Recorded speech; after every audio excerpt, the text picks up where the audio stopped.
Good afternoon. મજામાં? આજે આપણે મોસ્ટ ઇમ્પોર્ટન્ટ ટોપિક કિર્ચોફનો બીજો નિયમ ભણવો છે. મને આશા છે કે તમે આગળના લેક્ચરોનું વાંચી લીધું હશે, બરાબર છે? તો આજે કિર્ચોફનો બીજો નિયમનો અભ્યાસ કરશું. અને ન વાંચ્યું હોય તો ટેન્શન ન લેતા, હું કહી દઈશ કે તમારે શું વાંચવાનું હતું. રેડી? હાલો. અહીંયા મેં એક નેટવર્ક દોરેલું છે. આ યાદચ્છિક રીતે દોરેલું છે. તમને જેવી મજા આવે એવું તમે નેટવર્ક જાતે પણ દોરી શકો છો. અહીંયા મેં પ્રવાહોની દિશાઓ પણ દર્શાવી દીધી છે. આ પ્રવાહોની દિશા તમને જેમ મન થાય એમ તમે દર્શાવી શકો છો. એ તો મજા છે કિર્ચોફના નિયમોનો ઉપયોગ કરવાની. જે હોય સાચું કહી દે. તમે જો પ્રવાહની દિશામાં ભૂલ કરી હોય તો એ પણ તમને એ સાચું કહી દેશે, પણ એ ખબર ક્યારે પડશે? દાખલાઓ ગણતી વખતે. અત્યારે આપણે થિયરીની અંદર આપણે અહીંયા ધ્યાન આપશું. આ યાદચ્છિક નેટવર્ક છે. તમને જેવી ઈચ્છા થાય એવું નેટવર્ક છે એ લઈ શકો. ચોપડીમાં કેવું નેટવર્ક આપેલું છે એ મને ખબર નથી, પણ આપણે અહીંયા આપણી રીતે મન થાય એવું, મને મજા આવી એવું મેં અહીંયા એક નેટવર્ક લીધું છે. નેટવર્કની અંદર R1, R2, R3, R4 અને R5 અવરોધો તથા E1 અને E2 એવી બેટરીઓ દર્શાવેલ છે. તથા દરેક અવરોધમાંથી વહેતો પ્રવાહ I1, I2, I3, I4 અને I5 દર્શાવેલ છે. તો અહીંયા આપણે કાયદેસર જો પ્રશ્ન 3 માર્કનો 5 માર્કનો પૂછાયા તો કેવી રીતે લખવો, તો હું એ જ રીતે આખો પ્રશ્ન અહીંયા તમને લખી દઉં છું. એટલે તમારે બોર્ડ છે એનું બેઠે બેઠું છાપી નાખો એટલે 5 માર્ક છે એ આવે. બરાબર? હાલો. તો હું લખતો જઈશ એટલે થોડીક વાર લાગશે. અહીં આકૃતિમાં R1, R2, R3, R4 અને R5 અવરોધો તથા E1 અને E2 બેટરીઓ દર્શાવેલ છે. તેમાંથી એટલે કે અવરોધમાંથી વહેતા પ્રવાહો અનુક્રમે I1, I2, I3, I4 અને I5 છે. રેડી? એટલું આપણે આકૃતિમાં દર્શાવેલું છે. આવી રીતની વાત છે. હવે કિર્ચોફનો બીજો નિયમ આપણે ભણવો હોય ને ત્યારે એક શબ્દને સમજવો પડે, અને એ છે વિદ્યુત સ્થિતિમાનની એક મૂલ્યતા. વિદ્યુત સ્થિતિમાનની એક મૂલ્યતા.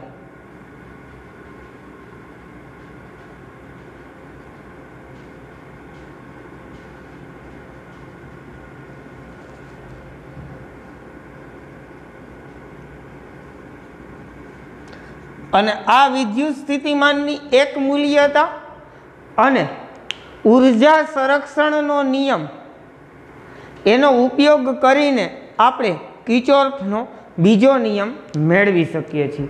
એટલે તમારી પહેલી લીટી આવી હશે, અહીંયા લખી દઉં છું. ઉર્જા સંરક્ષણનો નિયમ તથા વિદ્યુત સ્થિતિમાનની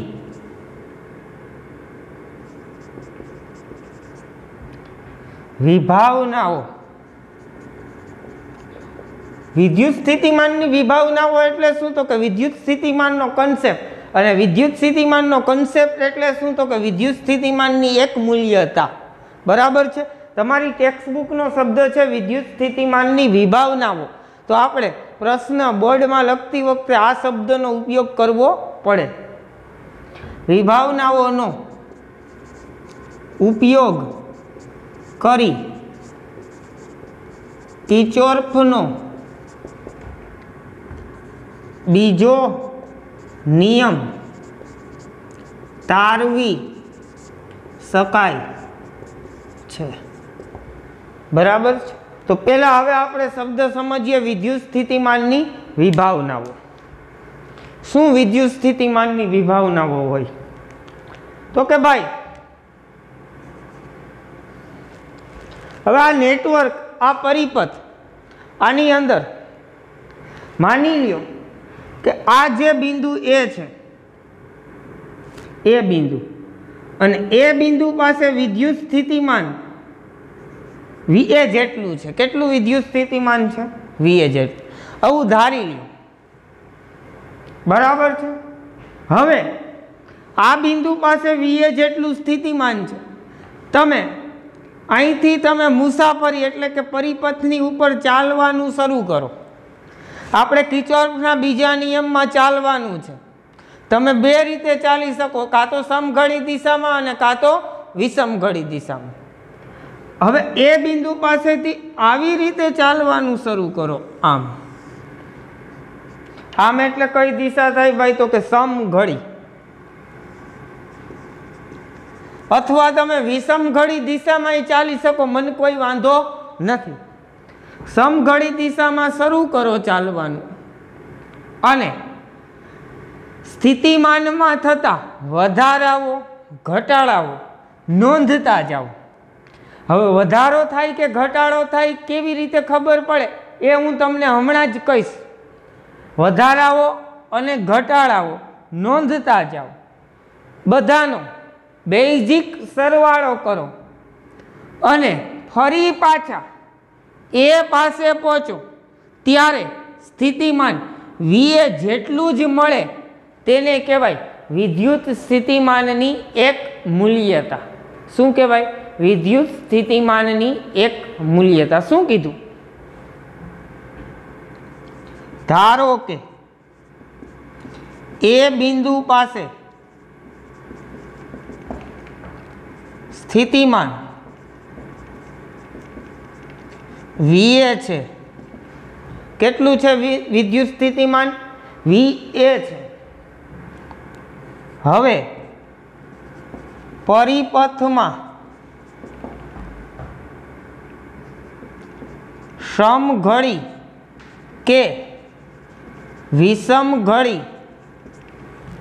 દિશામાં મુસાફરી શું કરવાનું છે? મુસાફરી કરવાની છે એટલે કે ફરવાનું છે. કરતા સ્થિતિમાનના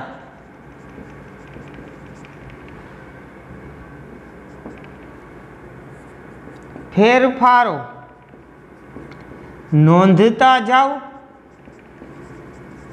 તથા તેમનો બેઝિક સરવાળો કરતા ફરી પાછા એ પાસે પહોંચો ત્યારે સ્થિતિમાન VA જેટલું મળે છે, જેને વિદ્યુત સ્થિતિમાનની એક મૂલ્યતા કહે છે. શું કહેવાય એને? વિદ્યુત સ્થિતિમાનની એક મૂલ્યતા. આ થઈ ગયો ભાઈ વિદ્યુત સ્થિતિમાનની એક મૂલ્યતાનો અર્થ. હવે આપણે કિર્ચોફનો બીજો નિયમ તારવવા તરફ જઈએ છીએ, બરાબર છે? ઓકે, હવે કિર્ચોફનો બીજો નિયમ તારવવા તરફ જતા હોય ત્યારે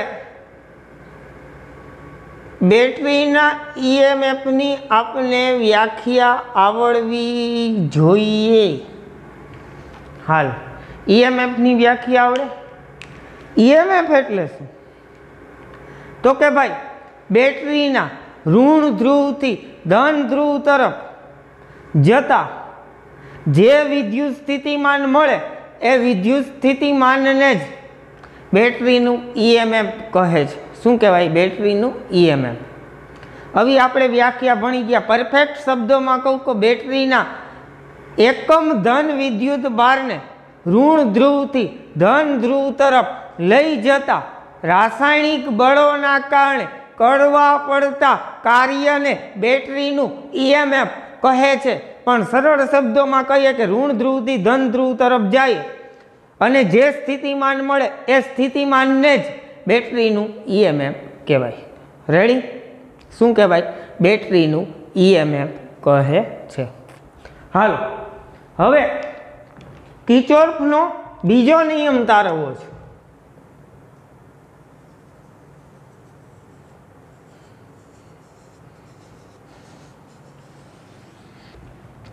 આ બાજુ હું ગણતરી કરતો જઈશ અને આ બાજુ જે ગણતરી કરી છે એનું હું અહીંયા લખાણ કરતો જઈશ, બરાબર છે? ત્યારબાદ આ કિર્ચોફના નિયમનો ઉપયોગ કેવી રીતે કરવો એની આપણે સમજૂતી છે એ મેળવશું. રેડી? ચાલો, જે વિદ્યુત સ્થિતિમાનની એક મૂલ્યતા છે એ જ કન્સેપ્ટ ઉપર હાલવાનું છે. એટલે કે સમઘડી કે વિષમઘડી દિશામાં આપણે ફેરફારો નોંધતા જવાના છે. પણ એ ફેરફારો કેવી રીતે નોંધવા એ તો તમને ખબર ના હોય. એ ફેરફારો નોંધવા કેમ એ જ મારે તમને કહેવાનું છે. એટલે કિર્ચોફનો બીજો નિયમ ઓટોમેટિક તરવાઈ જશે. રેડી? ચાલો, તો તમે ધારેલું બિંદુ કયું હતું વિદ્યુત સ્થિતિમાનની એક મૂલ્યતા માટે? વી એ બિંદુ. કયું બિંદુ? એ બિંદુ. અને એ બિંદુ પાસે સ્થિતિમાન કેટલું હતું? તો કે વી એ જેટલું. કેટલું સ્થિતિમાન હતું? વી એ જેટલું. હાલો, આ એ બિંદુ પાસેનું મેં સ્થિતિમાન લખી નાખ્યું વી એ જેટલું. અહીંયા જોજો, બરાબર? હવે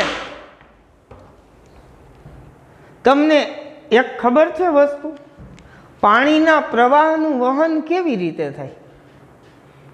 બે ટાંકાઓ છે, માની લ્યો. આ એક ટાંકો છે, બીજો આ ટાંકો છે. તો હવે મને કહો, પાણીના પ્રવાહનું વહન કઈ તરફ? ઊંચા ટાંકાથી કઈ તરફ થશે? નીચા ટાંકા તરફ. એવી જ રીતે વિદ્યુત પ્રવાહનું વહન પણ ઊંચા સ્થિતિમાનથી કયા સ્થિતિમાન તરફ થાય? નીચા સ્થિતિમાન તરફ. કયા સ્થિતિમાનથી કયા સ્થિતિમાન? ઊંચા સ્થિતિમાનથી નીચા સ્થિતિમાન. બરાબર છે? રહેશે મગજમાં? તો આપણે આ પ્રશ્ન સમજી ગયા એમ માની લો. ઊંચા સ્થિતિમાનથી નીચા સ્થિતિમાન. હાલો, હવે જોવો, હવે એ અને આ બિંદુ છે એ બી, એટલી જ ચર્ચા કરવી છે એથી બી સુધીની પહેલા. પછી બી થી સી ની કરશું, સી થી ડી ની કરશું, ડી થી ઈ ની કરશું ને ઈ થી પાછી એ ની કરશું. વારા ફરતી વારો. બરાબર છે? હાલ, હવે તમે મને કહેજો, એ બિંદુનું સ્થિતિમાન ઊંચું છે કે બી બિંદુનું સ્થિતિમાન ઊંચું છે? એ તમને કઈ રીતે ખબર પડશે? તો કે પ્રવાહની દિશાના આધારે. હવે પ્રવાહની દિશા કઈ છે? તો કે એ થી બી તરફની. કઈ છે? એ થી બી તરફ. એટલે સ્વાભાવિક છે કે એ બિંદુ પાસેનું સ્થિતિમાન કેવું હશે? ઊંચું. અને બી બિંદુ પાસેનું સ્થિતિમાન કેવું હશે? નીચું. તો હવે એ બિંદુનું સ્થિતિમાન કેટલું હતું? વી એ જેટલું. તો બી બિંદુ પાસે જે પણ કંઈ સ્થિતિમાન હશે એ બિંદુ પાસે જે પણ કંઈ સ્થિતિમાન છે એના કરતાં કેવું હશે? ઓછું. ઓછું તો કેટલું ઓછું? તો કે ભાઈ એમાં જે અવરોધ હતો, અવરોધે જે સ્થિતિમાન રોક્યું એટલું સ્થિતિમાન કેવું હશે? ઓછું. તો હવે મને કહો, અવરોધના બે છેડા વચ્ચેનું વિદ્યુત સ્થિતિમાનનો તફાવત કેવી રીતે મળે? અવરોધના બે છેડા વચ્ચેનો વિદ્યુત સ્થિતિમાનનો તફાવત કયો જોઈએ? તો કે ભાઈ અવરોધ અને તેમાંથી વહેતા પ્રવાહના ગુણાકારને, અવરોધ અને તેમાંથી વહેતા પ્રવાહના ગુણાકારને અવરોધના બે છેડા વચ્ચેનો વિદ્યુત સ્થિતિમાનનો તફાવત કહે છે. તો હવે જો અહીં VA હતું, એ થી કઈ તરફ જાઓ છો? B તરફ. હવે A થી B નું સ્થિતિમાન નીચું છે, સ્થિતિમાનમાં ઘટાડો થાય. કેટલો? તો કે I1 R1 જેટલો શું થશે? ઘટાડો. શું કામ? તો કે A થી B તરફ જાઓ છો, એનું સ્થિતિમાન ઊંચું છે, B નું સ્થિતિમાન નીચું છે. હજી તો ભાઈ ખાલી અવરોધ જ આવ્યો, હજી પ્રવાહ બેટરી પણ જોડેલી છે, તો બેટરીના કારણે હજી કંઈક સ્થિતિમાન તમને મળશે. હવે બેટરીમાં તમે કયા છેડાથી કયા છેડા તરફ જાઓ છો? ઋણ ધ્રુવથી ધન ધ્રુવ તરફ. જુઓ, આ બાજુનો છેડો કયો છે? ઋણ. આ બાજુનો છેડો કયો છે? ધન. તો તમે કયા છેડાથી કયા છેડા તરફ જાઓ છો? ઋણથી ધન. તો EMFની વ્યાખ્યા યાદ કરો. બેટરીના ઋણ ધ્રુવથી ધન ધ્રુવ તરફ જતા જે પણ કંઈ સ્થિતિમાન મળે તેને જ શું કહેવાય? EMF કહે. તો EMF જેટલો શું થશે? તો કે વધારો. શું કામ? તો કે ઋણ ધ્રુવથી કયા ધ્રુવ તરફ જાઓ છો? ધન ધ્રુવ તરફ. તો પ્લસ શું લખવું પડે? E1. હવે જે મળ્યું ને એ B પાસેનું શું કહેવાય? સ્થિતિમાન. VA minus I1 R1 plus E1 બરાબર તમે VB લખી શકો, પણ હજી આપણે લખવું નથી. જોવો શું કરીએ. આગળ આવો અહીંયા. હવે જે અહીંયા કર્યું એ આપણે લખવું પડશે.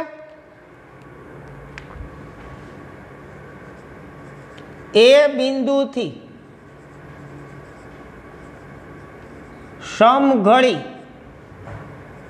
દિશામાં જતા સ્થિતિમાનમાં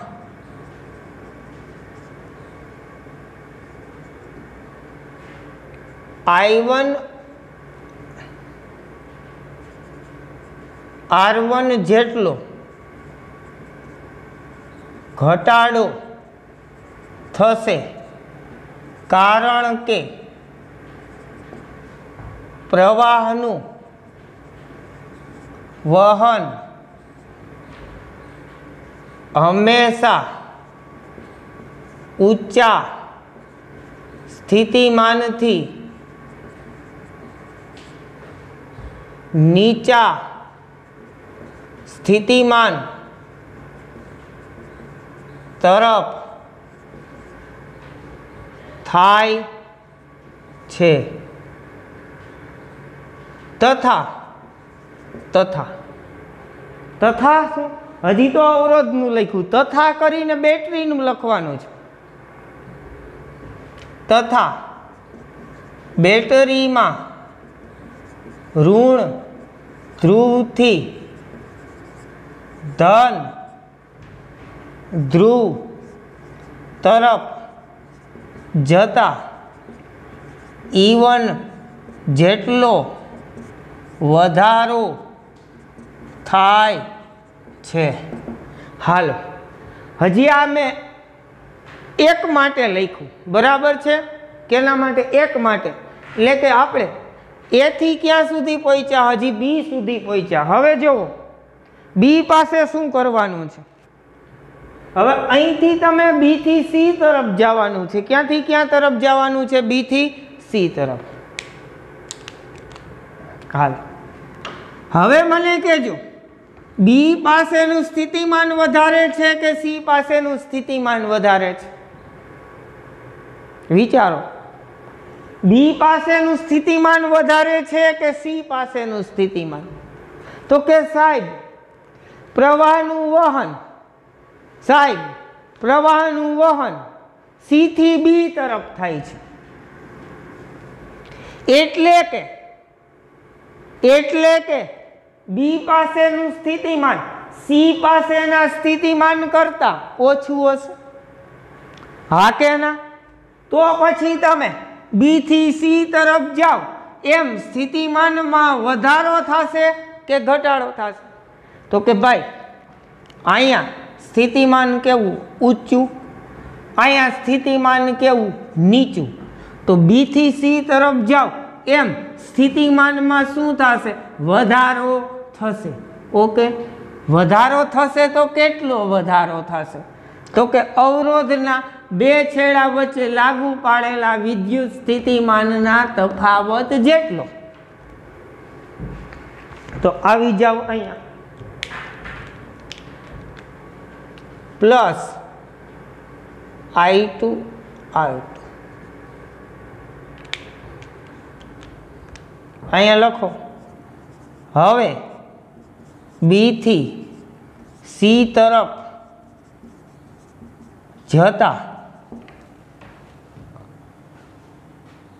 સ્થિતિમાન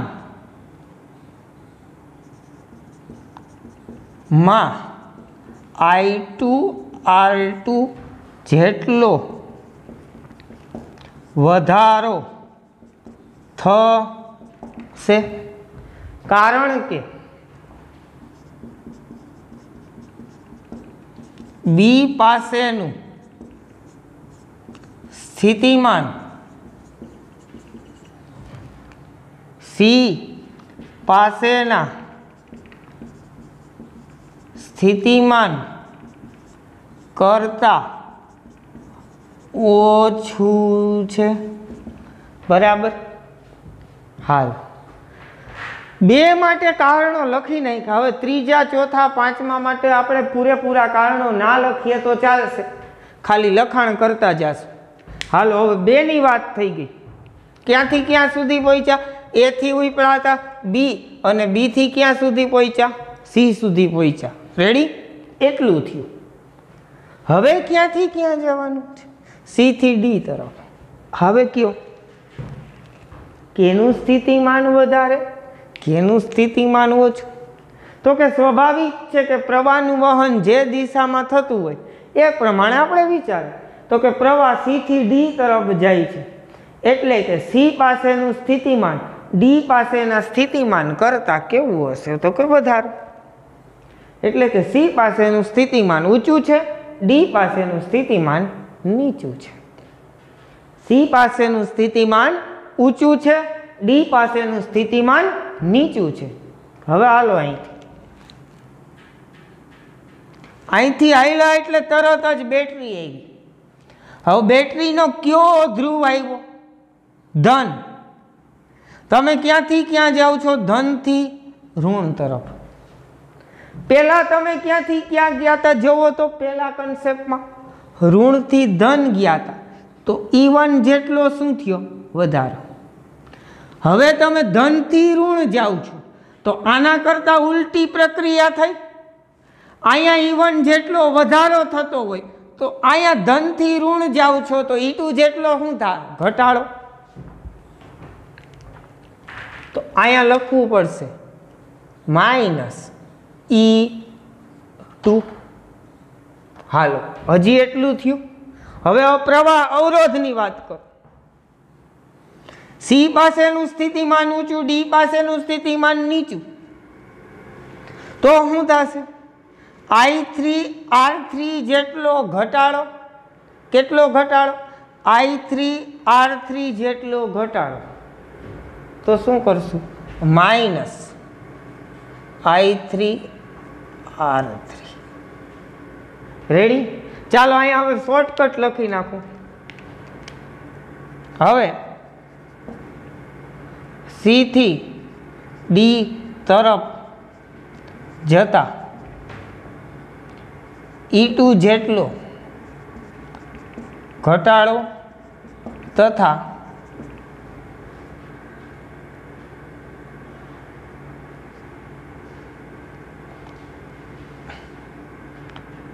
E2 જેટલો ઘટાડો તથા I3 R3 જેટલો ઘટાડો થશે. રેડી? હાલો, ત્રીજાની વાતે પૂરી થઈ ગઈ. હવે ચોથાની. અહીંયા સુધી પહોંચી ગયા ડી પાસે. હવે ડી થી ક્યાં પહોંચવાનું છે? ઈ પાસે. હવે મને કહો કેનું સ્થિતિમાન વધારે, કેનું સ્થિતિમાન ઓછું? તો કે ભાઈ પ્રવાહનું વહન ઈ થી ડી તરફ થાય છે. કઈ તરફ થાય છે? ઈ થી ડી તરફ. તો ઈ પાસેનું સ્થિતિમાન વધારે હશે કેના કરતા? ડી પાસેના સ્થિતિમાન કરતા. તો તમે ડી થી ઈ તરફ જાઓ. કઈ તરફ? ડી થી ઈ તરફ. તો હવે મને કહો તો ડી થી ઈ તરફ જાવ એટલે સ્થિતિમાનમાં વધારો થશે. તો વધારો કેટલો થશે? I4R4 જેટલો વધારો. અને I4R4 જેટલો વધારો થતો હોય તો નિશાની કઈ લખવી પડે? Plus plus plus plus plus I4R4. હાલો રેડી? અહીંયા લખી નાખવાનું. હવે ટૂંકમાં લખો તોય ચાલે. ડી થી ઈ તરફ જતા I4R4 જેટલો વધારો થશે. પૂરું? પૂરું. હાલો હવે ઈ પાસે પહોંચી ગયા તમે. ક્યાં પહોંચી ગયા? ઈ પાસે. હવે મને કયો ઈ થી એ તરફ એટલે હતા ત્યાં ને ત્યાં પાછા પહોંચવાનું છે. ઈ થી એ તરફ. હાલો કયો તો મને કેનું સ્થિતિમાન વધારે? ઈનું કે એનું? તો કે ભાઈ એનું. શું કામ? તો કે પ્રવાહનું વહન એ થી ઈ તરફ થાય છે. પ્રવાહનું વહન એ થી ઈ તરફ થાય છે. તો ઓકે હાલો કયો ઈ થી એ તરફ જાઓ તો સ્થિતિમાનમાં શું થશે? વધારો થશે. કારણ કે એ પાસેનું સ્થિતિમાન વધારે છે કેના કરતા? ઈ પાસેના સ્થિતિમાન કરતા. હાલો તો કેટલો વધારો થશે? I5R5 જેટલો વધારો. તો પ્લસ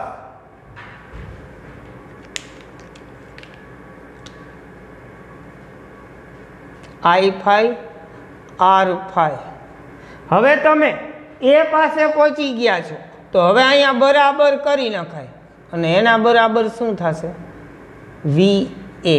આને જ કહેવાય વિદ્યુત સ્થિતિમાનની એક મૂલ્યતા. શું કહેવાય? વિદ્યુત સ્થિતિમાનની એક મૂલ્યતા, જે આપણે લખ્યું હતું અને એની આપણે અહીંયા સાબિતી મેળવી. અને આજ હવે કિચરનો બીજા નિયમનો જન્મ થઈ ગયો છે. ઓકે, તો હવે કાંઈ નથી કરવાનું. તમે સમઘડી દિશામાં ચાલ્યા હતા. જો ભાઈ તમે વિષમ ઘડી દિશામાં ચાલો ને તોય તમારા આંકડાઓ બધા ત્યાં એના એ જ આવશે હો. કોઈ ફેરફાર થશે નહીં. પણ જે નિશાનીઓ આવી એના કરતાં બધાની નિશાનીઓ હું બદલી જશે. બરાબર છે? ઓકે, હવે અહીંયા આપણે લખી નાખીએ. એક લીટી છે લખવાની. કઈ? ઈ થી એ તરફ જતા I5R5 જેટલો વધારો થશે. પૂરું? પૂરું. હાલ હવે હું આનું સાદુરૂપ આપવા જાઉં છું. તેથી VA આ બાજુ VA બે બરાબરની બે બાજુ VA છે. તો VA આપણે ગોલી કરી દઈએ તો વધે શું?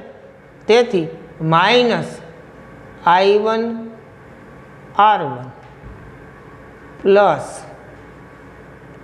E1 plus I2R2 minus E2 minus I3R3 plus I4R4 plus I5R5 બરાબર 0.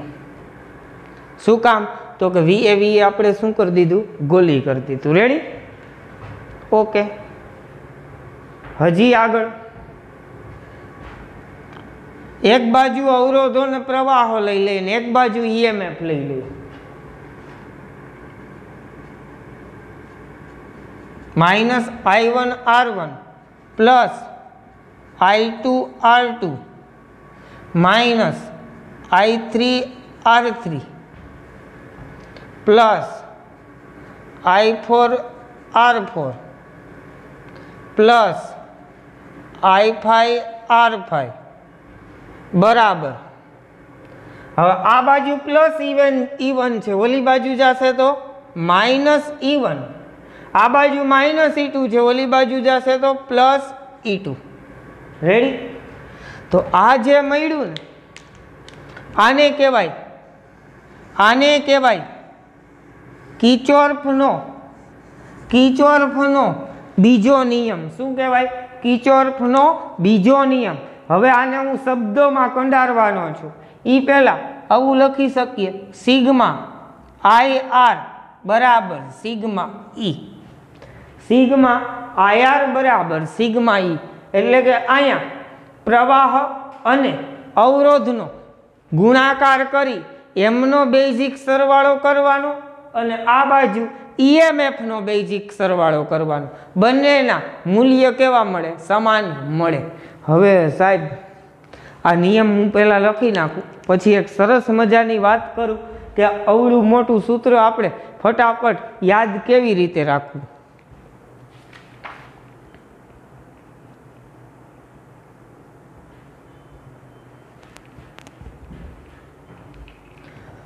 હવે આપણે આ સૂત્ર કેવી રીતે યાદ રાખવું?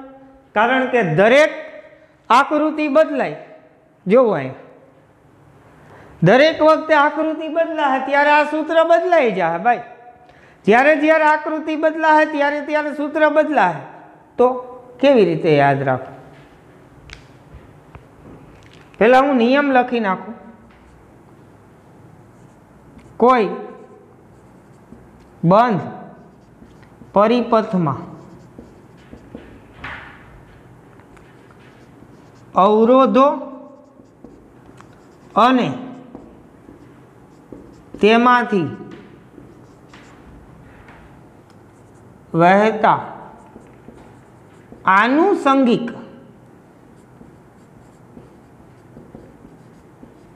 આનુષંગિક એટલે શું? જે તે અવરોધ અને જે તે અવરોધમાંથી વહેતો પ્રવાહ, આનુષંગિક પ્રવાહોના ગુણાકારનો બેઝિક સરવાળો।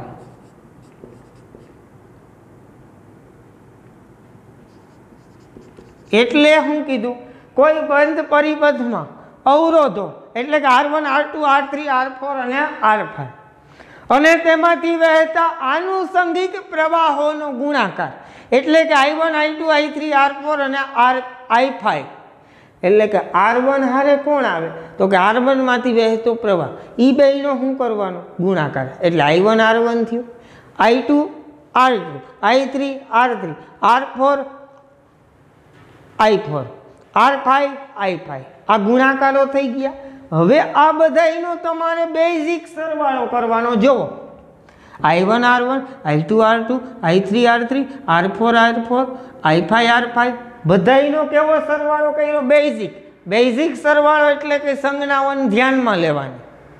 રેડી? આ બધાનો બેઝિક સરવાળો કરો, તેમાંથી વહેતા પ્રવાહોના ગુણાકારનો બેઝિક સરવાળો, તેમાં લાગુ પાડેલા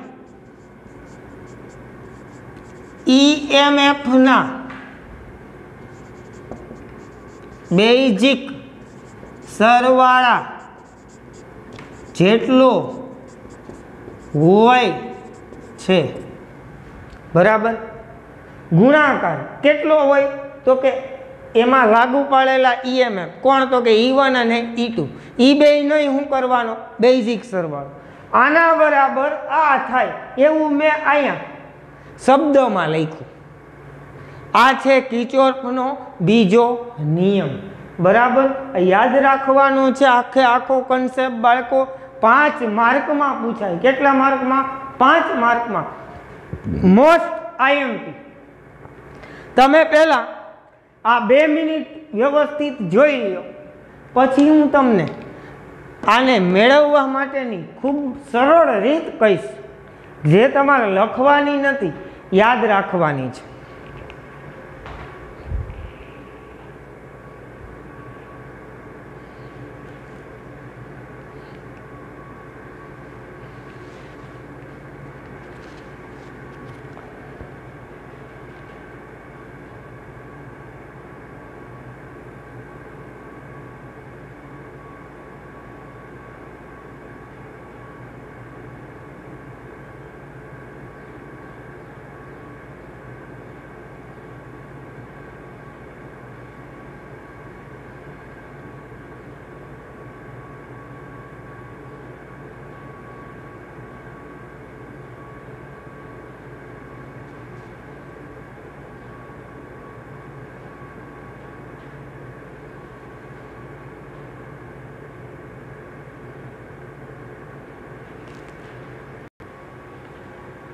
રેડી? આ નિયમ પૂરો થઈ ગયો. હવે મારે આ લખાણની કાંઈ જરૂરિયાત નથી, એટલે લખાણ કાઢી નાખું છું. આકૃતિ અને છેલ્લો ટોપિક એ બે એમનેમ રહેવા દઉં છું.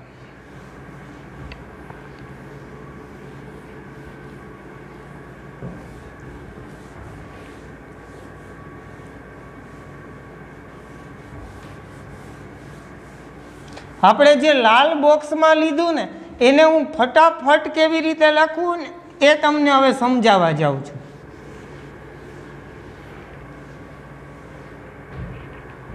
હવે મને તમે કયો જોયું, હાલો અહીંયા, કે તમે અહીંયા મુસાફરી કઈ દિશામાં કરી?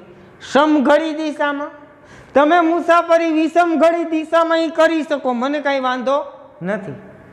હવે જો અહીંયા લખું છું, આ લખું છું એ તમારે યાદ રાખવાનું છે, બરાબર છે?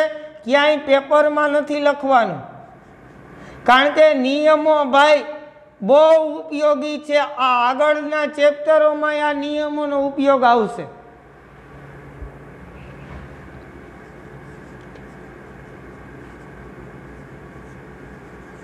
મુસાફરીની દિશા અને પ્રવાહની દિશા સમાન હોય તો આયાર ઋણ લેવું, અને મુસાફરીની દિશા અને પ્રવાહની દિશા વિરુદ્ધ હોય તો આયાર ધન લેવું. બરાબર? આ એક. હવે આના આધારે તમે જુઓ, અહીંયા આવી જાઓ. શું કીધું? મુસાફરીની દિશા અને પ્રવાહની દિશા બે સમાન હોય તો આયાર કેવું લેવાનું? ઋણ. અને મુસાફરીની દિશા અને પ્રવાહની દિશા પરસ્પર વિરુદ્ધ હોય તો આયાર કેવું લેવાનું? ધન. અહીંથી ઉપડો, ગમે ત્યાંથી તમે ઉપડી શકો છો, જ્યાંથી ઉપડા હોય ત્યાં પૂરું કરવાનું, ટૂંકમાં સમજ્યા? હાલો, હવે અહીંથી તમે ઉપડા સમઘડી દિશામાં જાઓ છો, એટલે આ તમારી મુસાફરીની દિશા થઈ ગઈ. હવે જુઓ તો મુસાફરીની દિશા અને પ્રવાહની દિશા બે સમાન છે, એટલે કે તમે જે દિશામાં જતા હતા એ જ દિશામાં પ્રવાહ જાય છે, તો શું લખવાનું? -I1R1. રેડી? હાલો, હવે અહીંયા, હવે જુઓ તો અહીંયા તમને પ્રવાહ સામે મળ્યો. આમ તમે જતા હતા અને તમને પ્રવાહ સામે મળ્યો. પ્રવાહ સામે મળ્યો એટલે દિશા પરસ્પર કેવી થઈ ગઈ? વિરુદ્ધ. વિરુદ્ધ થઈ ગઈ તો +I2R2. હાલો, અહીંયા બેટરી ઓન ભૂલી જાઓ થોડીક વાર. હવે તમે તો આમ જ જાઓ છો, પ્રવાહ આમ જ જાય છે, તો નિશાની કઈ? માઇનસ. સમાન દિશા હોય તો નિશાની માઇનસ. હાલો, અહીંયા પ્રવાહ સામે મળ્યો, સામે મળ્યો તો પ્લસ.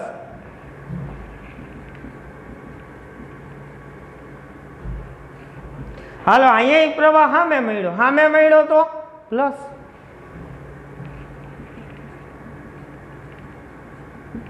હવે જોવો તો આ બે અહીંયા આ આવી જાય છે આખું કેમેરામાં, આ અહીંથી અને આ જોવો તો હું અહીંયા મૂકી જાઉં, અહીંયા -I1R1 કેવડી માથાકૂટના અંતે મળ્યું, અહીંયા -I1R1 મળી ગયું સીધે સીધું. શું તો કે પ્રવાહ અને મુસાફરીની દિશા બે સમાન હતા તો માઇનસ. હવે +I2R2 અહીંયા +I2R2 અહીંયા -I3R3 અહીંયા -I3R3 અહીંયા +I4R4 અહીંયા +I4R4 અહીંયા +I5R5 અહીંયા +I5R5 પૂરું. બરાબરની ડાબી બાજુનું કામ તમે આ સરળ એક જ લીટીમાં પતાવી દીધું. જો આ લીટી આવડી જાય તો કિર્ચોફના નિયમો આવડી જાય. રેડી? હવે હાલો આગળ. હવે બરાબરની જમણી બાજુ જવું છે ને, શું કરવાનું છે?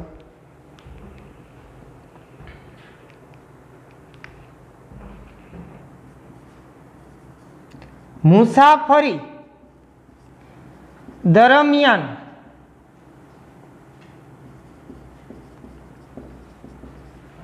બેટરીનો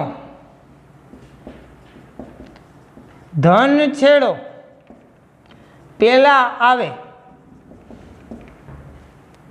તો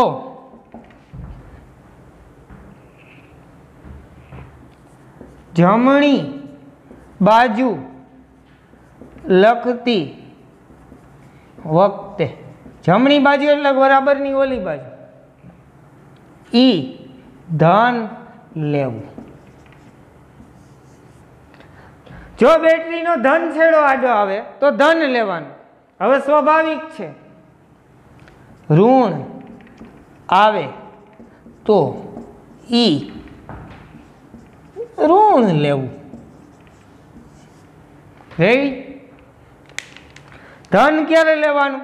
જો ધન છેડો દેખાય તો ધન લેવાનું, ઋણ છેડો આડો આવે તો ઋણ લેવાનું. કઈ તમે મુસાફરી કરતા હોય એ દરમિયાન. હવે અહીંયા આવી જાવ પાછા.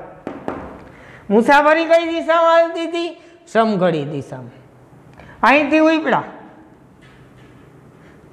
ગયા. બેટરીનો કયો છેડો આવ્યો જોવો તો?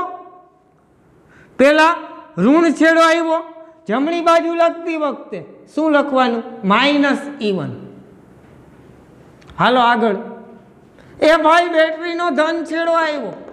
જમણી બાજુ લખતી વખતે બેટરીનો કયો છેડો લખવાનો? ધન છેડો. વાત પૂરી. કિર્ચોફનો બીજો નિયમ પૂરો. એટલે કે અહીંયા શું લખવું પડશે? -E1 + E2. જોઈ લ્યો અહીંયા -E1 + E2 -E1 + E2. આ બધી રામાયણની માત્ર આ જ ફોર્મ્યુલા છે. કિર્ચોફના નિયમોનો ઉપયોગ કરતા હોય ત્યારે તમને આ જો બાબતો ખબર હોય ને તો દુનિયાની કોઈ તાકાત તમને રોકી ના શકે. કિર્ચોફના નિયમો આવડે નહીં એવું બને જ નહીં. બરાબર? પણ આ આવડવું જોઈએ. શું તો કે મુસાફરીની દિશા અને પ્રવાહની દિશા સમાન હોય તો આયા ઋણ લેવાનું, મુસાફરીની દિશા અને પ્રવાહની દિશા વિરુદ્ધ હોય તો આયાર કેવું લેવાનું? ધન લેવાનું. બરાબર છે? અને આમાં મુસાફરી દરમિયાન ધન છેડો આડો આવે તો જમણી બાજુ લખતી વખતે ઈ ધન લેવાનું, ઋણ છેડો આડો આવે તો ઋણ લેવાનું. સીધી વાત છે, સિમ્પલ છે. રહેશે યાદ? ઓકે. તો હવે ભાઈ તમે મુસાફરી ગમે તે દિશામાં ચાલુ કરો, વિષમ ઘડી દિશામાં ફરો તોય કઈ વાંધો નથી. હાલો અહીંથી આપણે વિષમ ઘડી દિશામાં ફરી એક વખત તમને કહું છું. આવી રીતે કન્સેપ્ટ આ જ છે, બે એના જ આધારે. હાલો કયો તો વિષમ ઘડી દિશામાં તમે આમ જાઓ છો તો તમે કઈ દિશામાં? પ્રવાહની દિશા ને તમારી દિશા સમાન થઈ તો શું આવે? -I5R5. હાલો અહીંયા પ્રવાહની દિશા ને તમારી દિશા સમાન એટલે -I4R5. રેડી? હાલો હવે અહીંયા સામે મળે છે પ્રવાહ, તમને અહીંયા સામે મળ્યો તો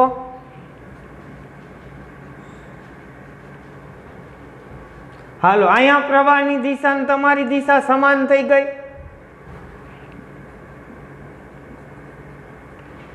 અહીંયા પ્રવાહ તમને સામે મળે છે। હાલો બરાબરની ઓલી બાજુ હવે ઈએમએફ લખવાના। મુસાફરીની દિશામાં હાલી નીકળો, ઋણ છેડો આડો આવે તો -E2, ધન છેડો આડો આવે તો શું લખવાનું? +E1। હવે જોઈ લો અહીંયા આ તમે સમઘડી દિશામાં ફર્યા હતા, આ તમે વિષમ ઘડી દિશામાં ફર્યા। બધાયમાં જોતા જાઓ નિશાનીઓ ઉલટી ગઈ છે, બરાબર છે હે કે નહીં? તો મૂલ્ય એકનું એક જ રહ્યું, કોઈ ફેરફાર થતો નથી। આ જ મજા છે કિર્ચોફના નિયમોનો ઉપયોગ કરવાની। -I1R1 તો અહીંયા પ્લસ થઈ ગયું, +I2R2 અહીંયા -I3R3 અહીં પ્લસ, અહીંયા પ્લસ છે અહીંયા માઇનસ, અહીંયા પ્લસ છે અહીંયા માઇનસ, અહીંયા -E1 છે તો અહીંયા +E1 છે, +E2 છે તો અહીંયા -E2 છે। રેડી? તો આ હતો કિર્ચોફનો બીજો નિયમ। હવે કિર્ચોફના બીજા નિયમના આધારે પુષ્કળ દાખલાઓ આપણી ટેક્સ્ટ બુકમાં છે ભાઈ, અને કાં તો નિયમ પૂછાય છે ને કાં તો એનો દાખલો પૂછાય છે ને એ 4 માર્કમાં જ, એક પણ એનાથી ઓછો માર્ક ન હોય આ ચેપ્ટરમાં, બરાબર? ચાલો 2 વખત લખવાનું છે અને ફરજિયાત કાલ સુધીમાં હોમવર્ક કરી જ નાખવાનું છે બધાએ। નહીં આવે હોમવર્ક તો હું ફોન કરીશ વાલીને, એટલે અઘરું પડી જશે। એ પહેલાં મારે આ હોમવર્ક જોશે કાલ સુધી, બરાબર? મિલતે હે બ્રેક કે બાદ, મહાદેવ હર।